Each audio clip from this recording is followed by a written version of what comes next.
the tiny Jewish community on the whole, they weren't going west as farmers. They weren't going west as farmers because that wasn't their background.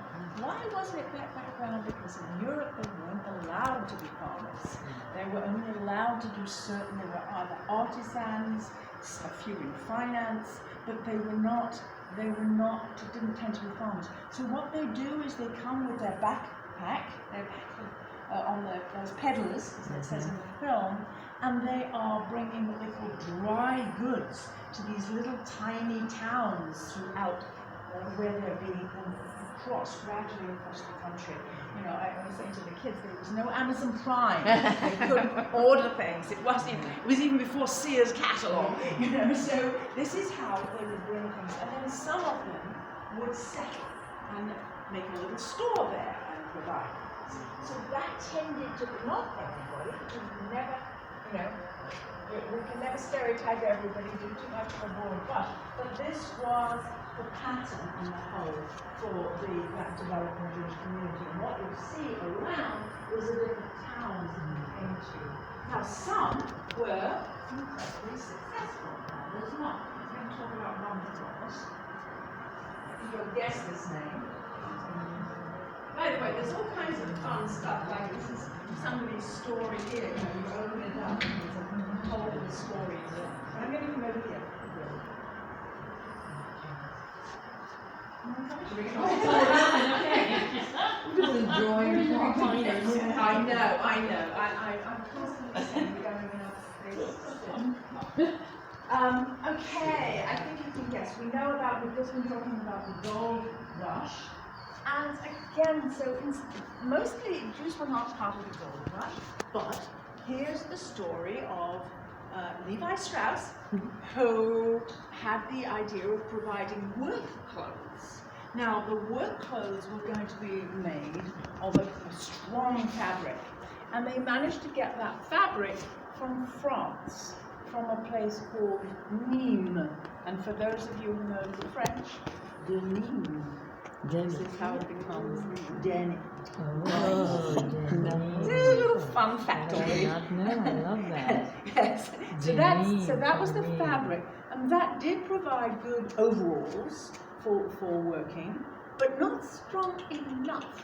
The real important step was that a guy called Jacob Davis came up with a really good idea, and he got Levi Strauss to help him get a patent on it, and it was rivets on the jeans. And that made all the difference. They didn't rip as easily, I guess. And the rest, as they say, is history, right? Oh, yes. If George Washington's letter might be the most remarkable piece we have in the museum, this name possibly is just as famous as George Washington. Yes. I think. And say that again, the name that was the name of the town? Yes, there's a town in France called Nîmes. I love that. Isn't that fun? Yeah, that's very Yeah. You know if Levi Strauss still owns their generational, their descendants own the company? I don't know that. I hope China will not buy it. I hope they still own it. That's a great question. I'll be going home and looking that up. Yeah. I don't know. I don't know. Or we might go look it up before we leave today. Oh, look it up wherever. Now we've got one. We've got it in our heads. I know. Google, it's incredible, isn't it? I'm going to stop just for one more place over here. Again, as we said, we have to just hit the highlights. Yes. This is, because this takes us to our next point. As you saw in the movie, cotton is the big industry, right? And so we also have to look at that. Cotton's largely in the South. And here's the question. What were Jews in the South? Were they plantation owners? Were they slave owners? What do you think? They didn't tend to have plantations. It's the same point as I made before. They didn't have that history. They didn't have that history. They didn't. So they on the whole, like in Huntsville, Alabama, they're building up a department store. So they would have had slaves. Yes, they would have had some house slaves, a couple of house slaves or whatever. but they wouldn't have the large plantations. Now, again, there are exceptions. I'm going to mention an exception in a minute. But, of course, the next big issue is going to be the Civil War, right? And that's where, again, now the question is a little different, which is, can we say that there was one response from the Jewish community? On the whole, I said mostly yes when it came to the revolution, but what about now in the Civil War? You might think, I mean, some people often think, oh, well, you know, I mean, surely after a big Jewish story of escape from slavery, that you might think the whole community was anti-slavery. But what do you think was the truth? It was both. Absolutely, they were both. And it was mostly by geography. If you were living in the South, the Jewish community in the South on the whole was on the supporting slavery and supporting the South, right? If you're in the North, on the whole not. There's exceptions. New York, as it so happens, very involved with the cotton industry. And they were, it was a little bit sort of questionable. However, we come into, you'll notice what the architect did is we have the expansive rooms for moving west and being expansive, and then some of the difficult stuff is more in a narrow room. So we're going into a narrow room now. Fantastic.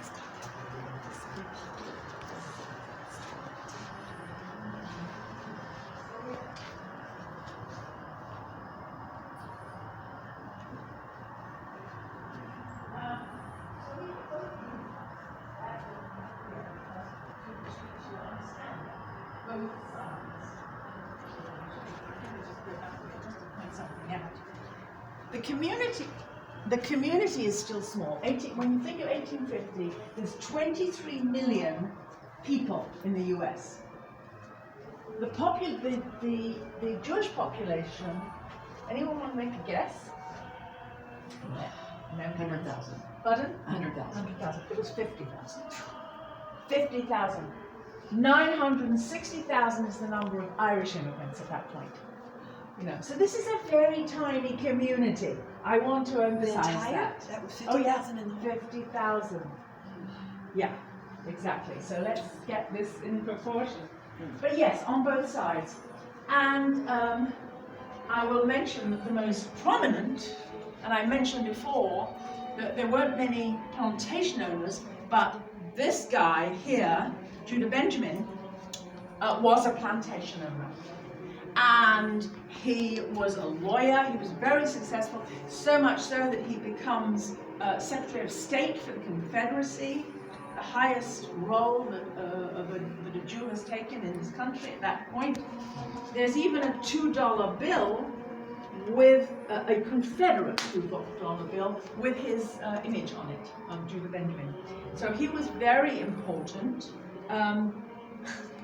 In the end of the war, he escapes the country disguised as a Frenchman for some reason, and he gets to England, and then he practices law for another 15 years or something, has a whole new life. So he was a very complex character, let's just say that. Would he have been prosecuted? Is that why he was suspended? Yeah, I think so. Here's I just want to point this one out because I think it's very poignant. Her name is rather unusual. Septima Maria Levi Collis accompanied her husband in front, and she later wrote, "I never fully realized the fratricidal character of the conflict until I lost my idolized brother Dave of the Southern Army one day and was nursing my northern husband back to life the next." Yeah, so it's sort of hitting. Yeah. One more thing I'm going to mention is the Grant's Order number 11. Any questions? No? Did I hear something? Okay. So General Grant was having a grumpy day. He was in charge of large areas, right? And there was, there were economic sanctions. We're all, again, familiar with that these days as part of war. But some people were slipping the cotton through. They were racketeering. He decided that the perpetrators were all Jews, and he said he banned all Jews